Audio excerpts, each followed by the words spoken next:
We are in John 18 today.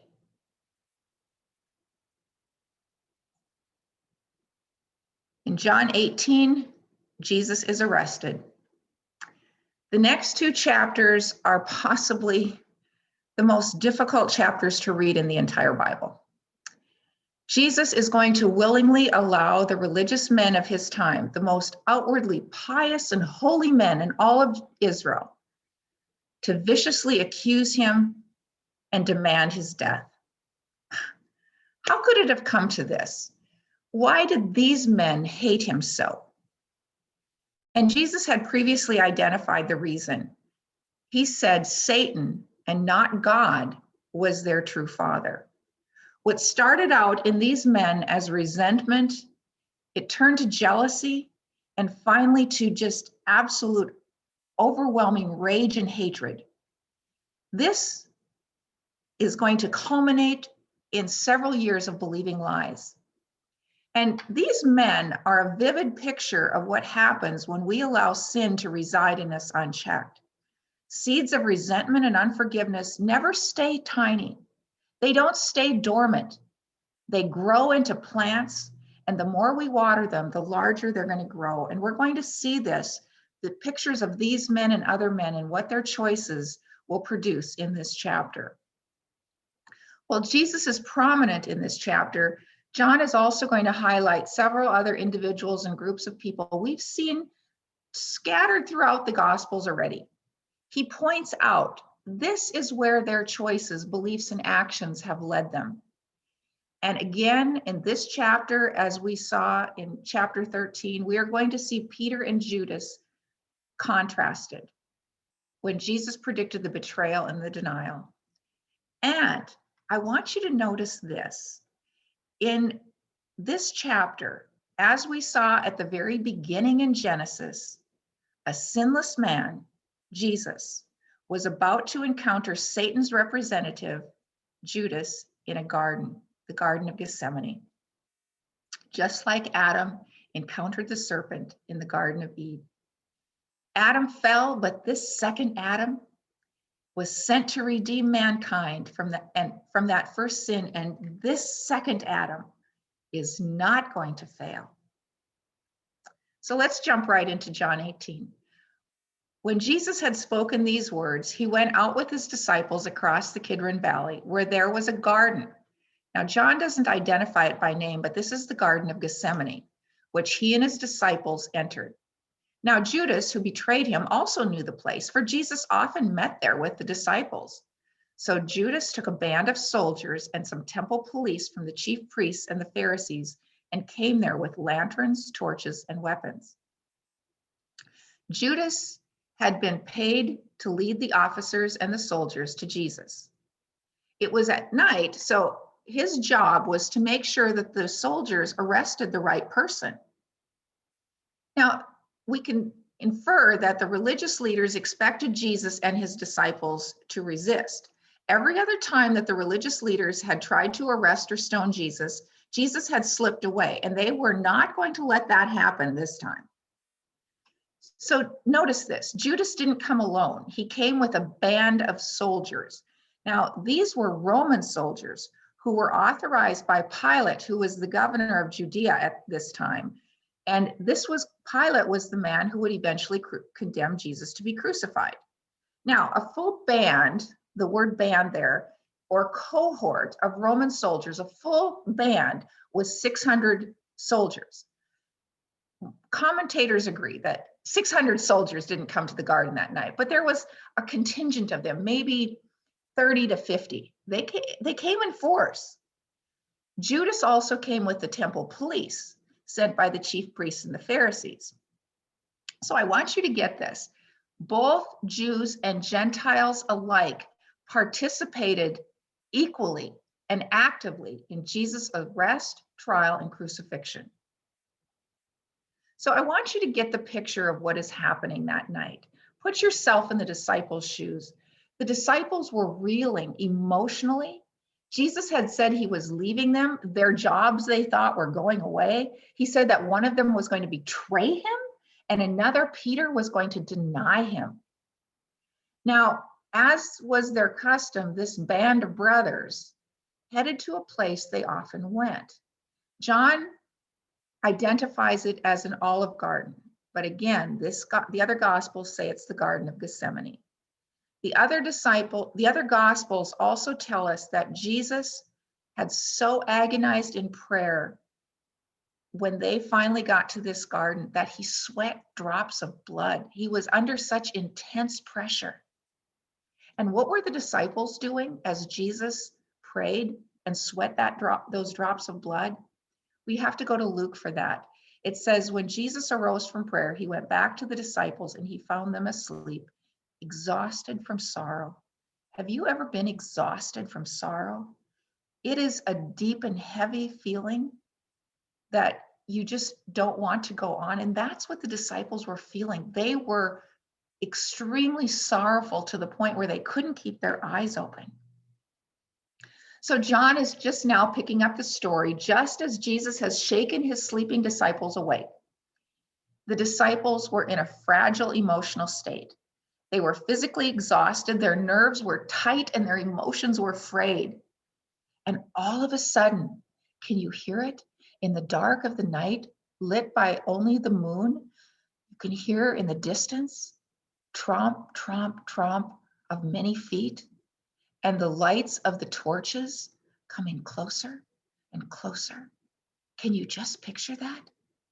Jesus had warned them that trouble was coming, and now it's here. Then Jesus, knowing all that would happen to him, came forward and said to them, "Whom do you seek?" They answered him, "Jesus of Nazareth." Jesus said to them, "I am he." Judas, who betrayed him, was standing with them.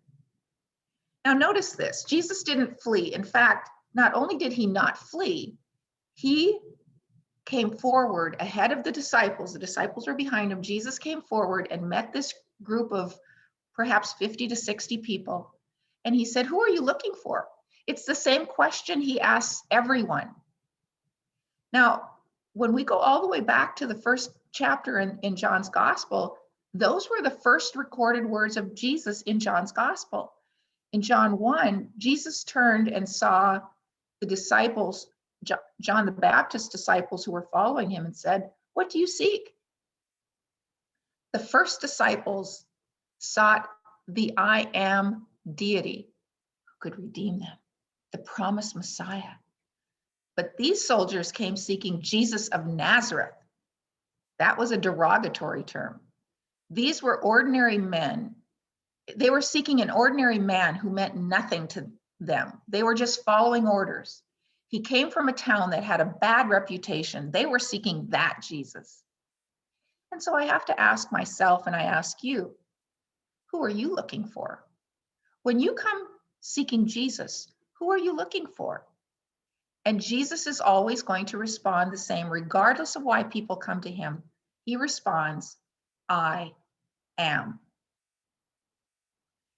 Now, Jesus was not surprised to see Judas standing on the side of the arresting officers, but I'm going to tell you, the disciples were. This scene of the disciples, or of the soldiers coming and Judas standing by the soldiers, that scene is burned into John's memory, and it is likely why every time John mentions Judas throughout his entire gospel, he identifies him as the one who betrayed Jesus. These men were like family. They had traveled together. They had lived life together. They were closer probably than family. And they followed the one they knew to be sent from Almighty God and who was himself God. And Judas is going to betray all of that? Decades later, John is writing this gospel and he is still grieved by this deep personal betrayal, not only of Jesus, but of the disciples as well.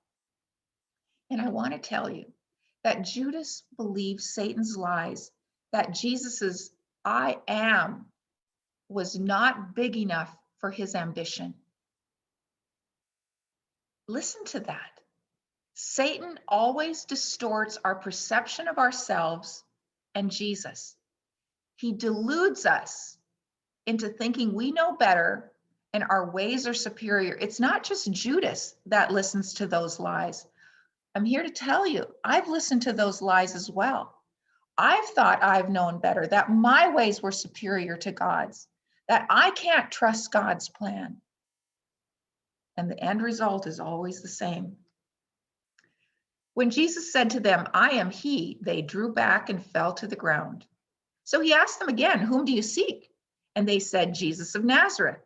Jesus answered, I told you that I am he. So if you seek me, let these men go. This was to fulfill the word he had spoken. Of those whom you gave me, I have lost not one. Jesus responded to all of these questions when they said they sought Jesus of Nazareth. He said, I am.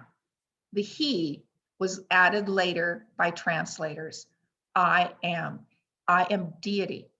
The soldiers had expected a meek and fleeing victim, but they met God in the flesh. Jesus's words were more powerful than their swords and their muscles. And I want you to see this picture that Jesus, a lone solitary figure, is standing in front of this band of armed, muscular soldiers and policemen.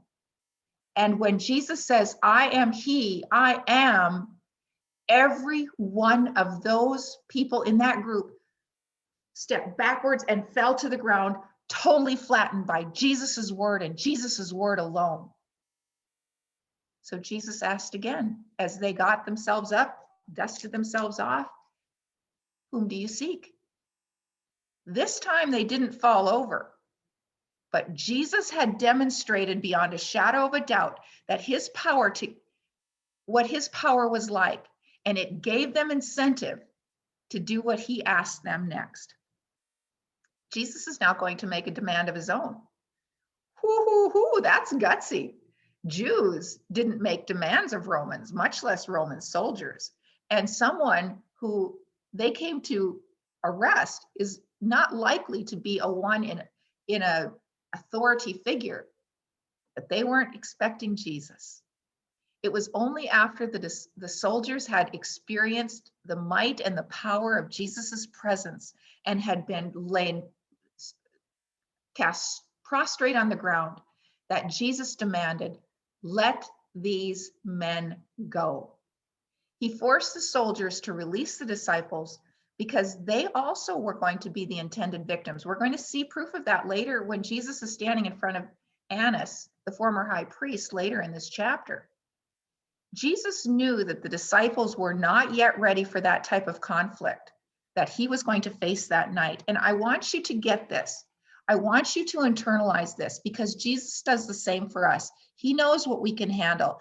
And Paul, the Apostle Paul, experienced this as well as he traveled around evangelizing the world on behalf of Jesus.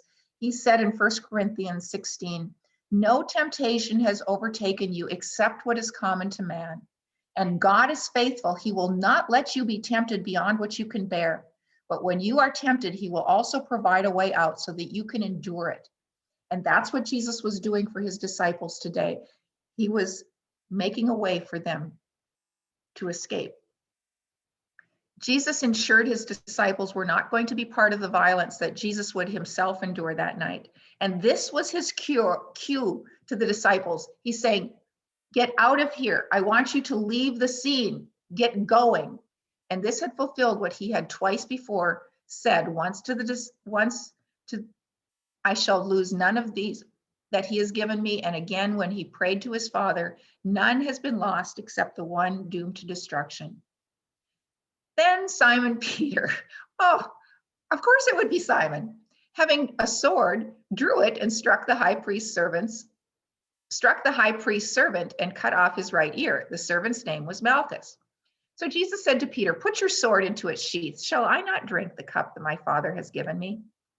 So Peter, as always, Jesus's self-appointed bodyguard, doesn't tend to listen to Jesus's instructions very well.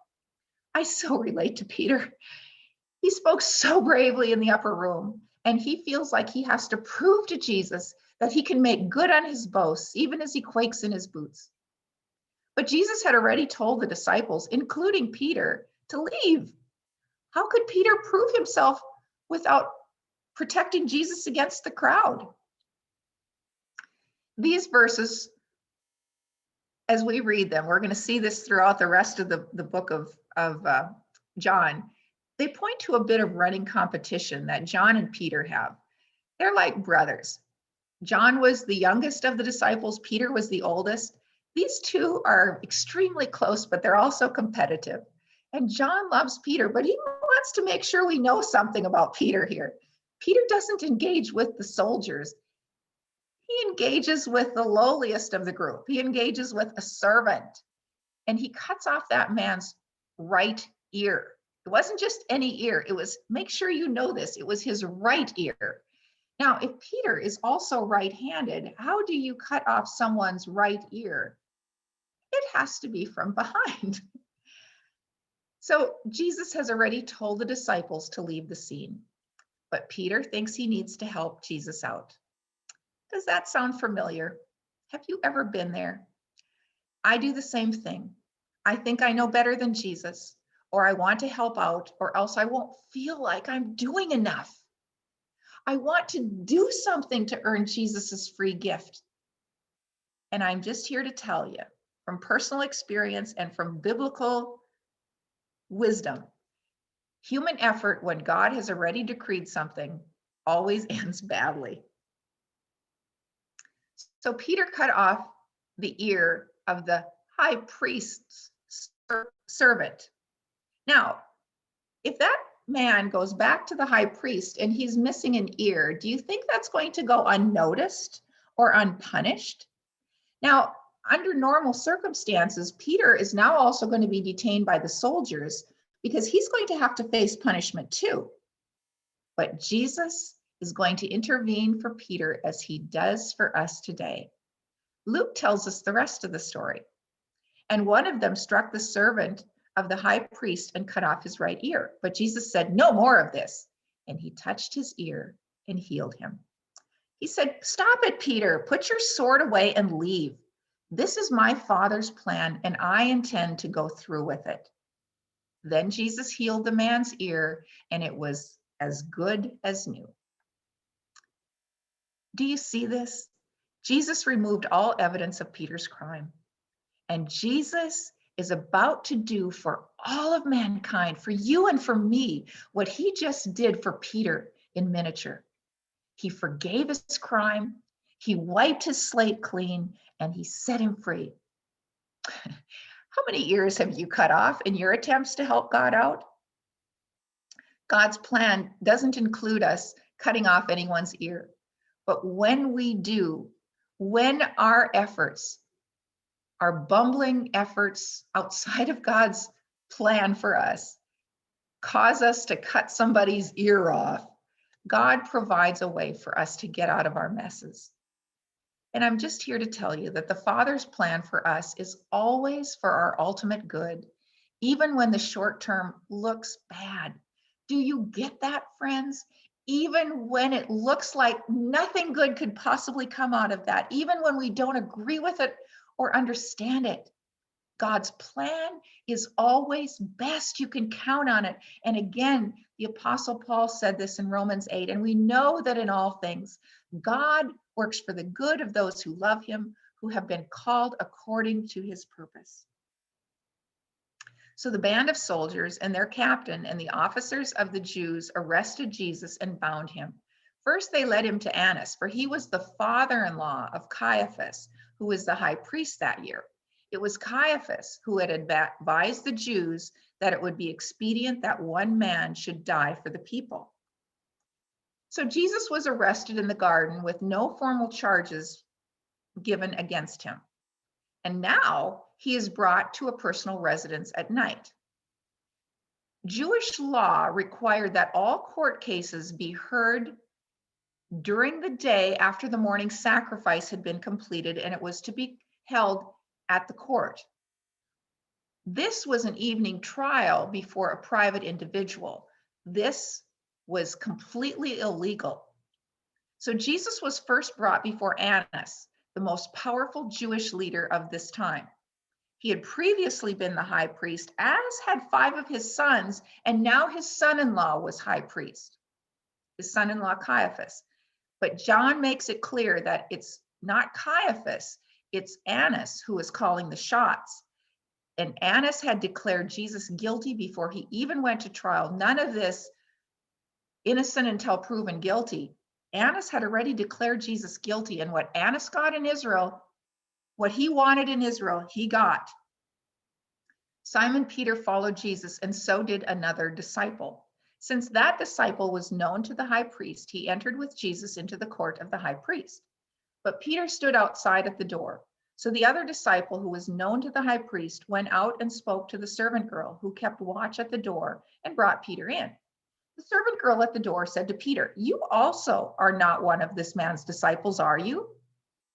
He said, "I am not." Now the servants and the officers had made a charcoal fire because it was cold, and they were standing and warming themselves. Peter also was with them, standing and warming himself. That unnamed disciple was quite likely John. His family had connections within Annas's family, and they allowed him to enter. He was well known there. But that wasn't the case with Peter. So John had to pull strings to get Peter in. Another little dig. So a servant girl, when John goes to the door and asks her to let Peter in, the servant girl looks at Peter and says, "You also are not one of this man's disciple, are you?" The girl knew that John, who was standing right there beside her, was Jesus's disciple. So all she is asking to Peter is, "Are you one of his disciples too?" This was not a high stakes question asked by someone in a position of authority. It was a lowly servant girl asking. Now, Jesus had asked the soldiers to let these men go. Jesus didn't intend for John and Peter to be in this room. But Peter was there, and he was in a place he shouldn't have been, and he was blinded by the shame of his recent actions. He was blinded by the shame of Jesus saying he would deny him. He was blinded by the shame of cutting a servant's ear off and Jesus rebuking him. And he wants to redeem himself somehow. So he comes to this place to be where Jesus is. And he is going to fail miserably. All human attempt to redeem ourselves come from a distorted view of reality, and they also end in failure. The high priest then questioned Jesus about his disciples and his teaching. Do you see this? What's he questioning him about? His disciples. Jesus answered him, "I have spoken openly to the world. I have always taught in the synagogues and in the temple where all Jews come together. I have said nothing in secret. Why do you ask me? Ask those who have heard me what I said to them. They know what I said." When he had said these things, one of the officers standing by struck Jesus with his hand and said, "Is that how you answer the high priest?" Jesus answered him, "If what I said is wrong, bear witness about the wrong. But if what I said is right, why do you strike me?" Annas then sent him bound to Caiaphas, the high priest. That passage was just full of illegal acts. Annas is asking Jesus to testify against himself. What are you guilty of? Who are your collaborators? Name them. We're going to bring them in for persecution too. But Jesus protects his disciples by refusing to answer Annas's questions. He simply points out how illegal everything he's doing is. The accused are never asked to testify against themselves. That's in our law. It was in Jewish law. The accused are entitled to know the charges against them, and credible witnesses must be called at trial to testify. That's what Jesus is telling Annas that he has not done. And don't you know that bullies often resort to violence when they don't get their own way? When an officer slapped Jesus across the face, Jesus demanded justification for that violence. But Annas didn't have an answer. There was no justification for it. So in typical bully fashion, he ignored the question and he sent Jesus, still bound, to Caiaphas, who was the official high priest. Now, I want you to see this because it's what happens in our lives today. Jesus's enemy used deceitful and illegal tactics to trick him. He used intimidation and fear tactics to force him to bend to his will. Does that sound familiar?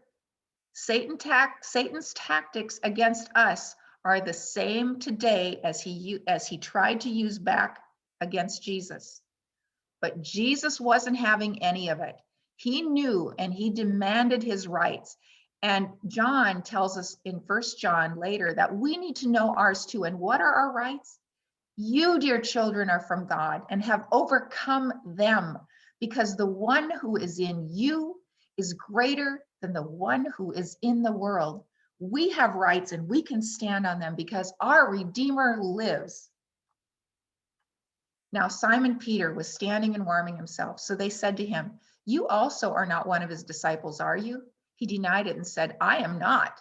One of the servants of the high priest, a relative of the man whose ear Peter had cut off, asked, did I not see you in the garden with him? Peter again denied it. And at once a rooster crowed. John now returns to the story of Peter and his second and third denials of Jesus. Now, Peter's account of the gospel account is written by Mark.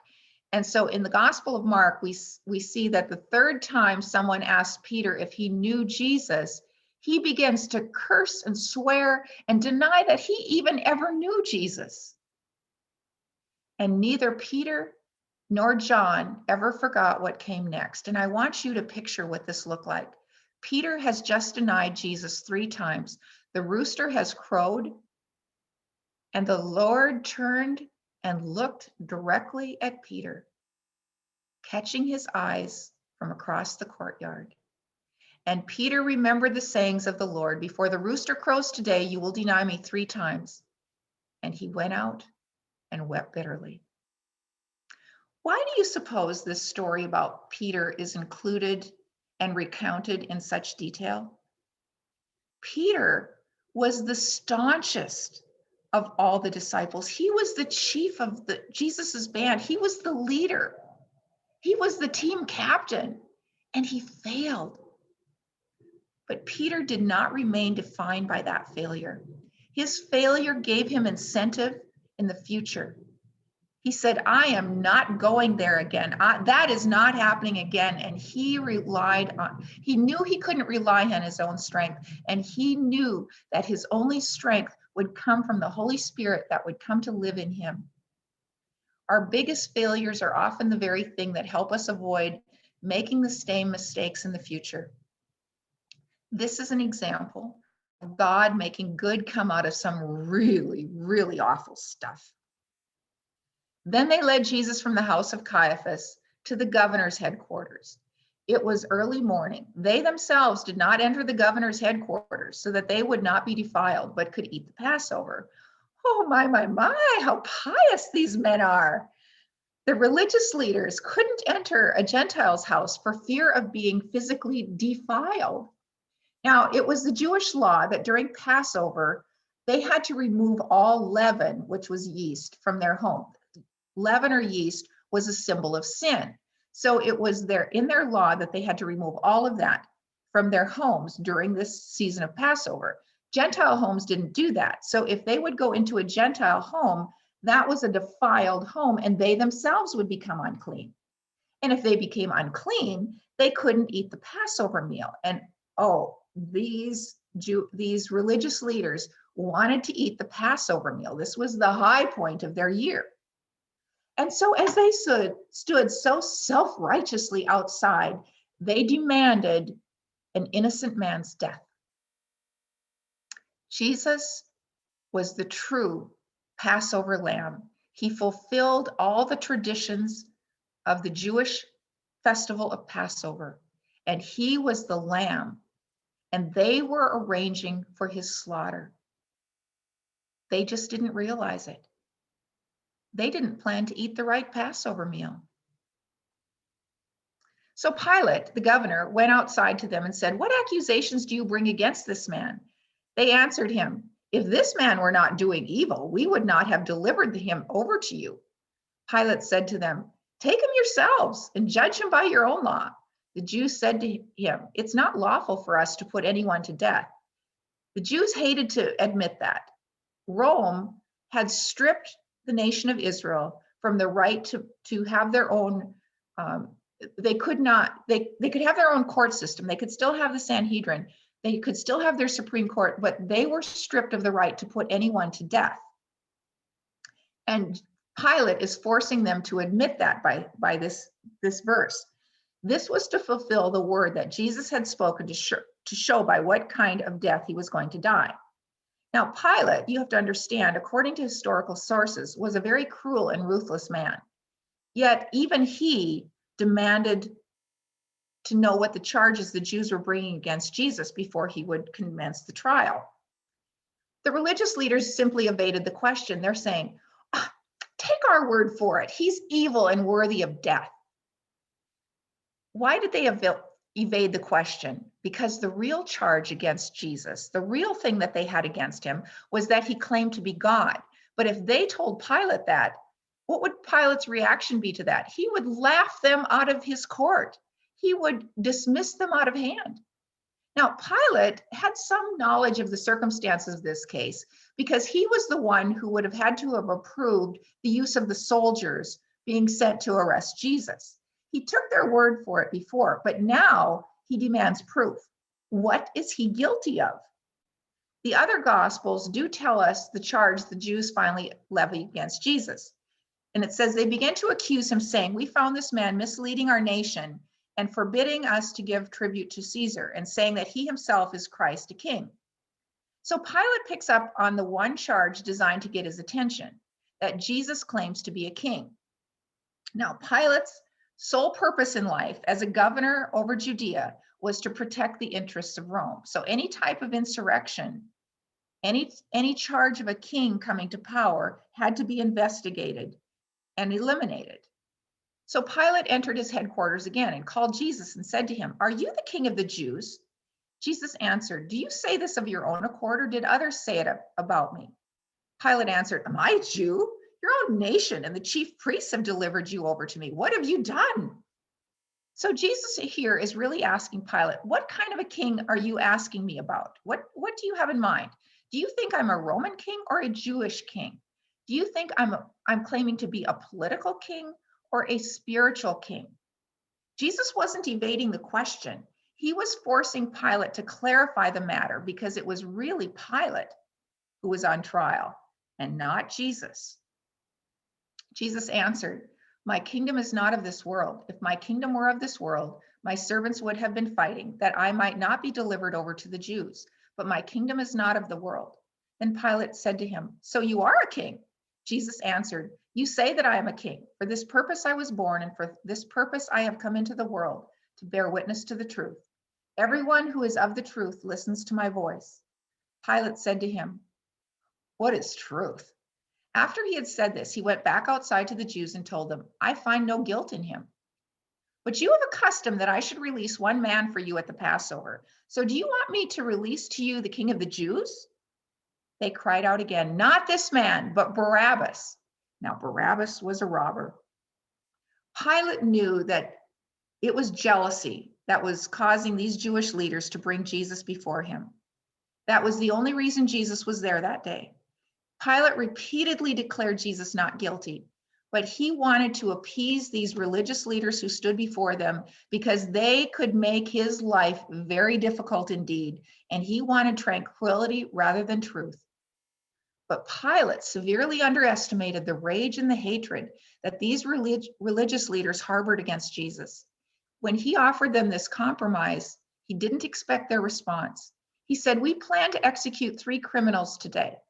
The worst of them is Barabbas. Do you want me to release to you Barabbas or Jesus?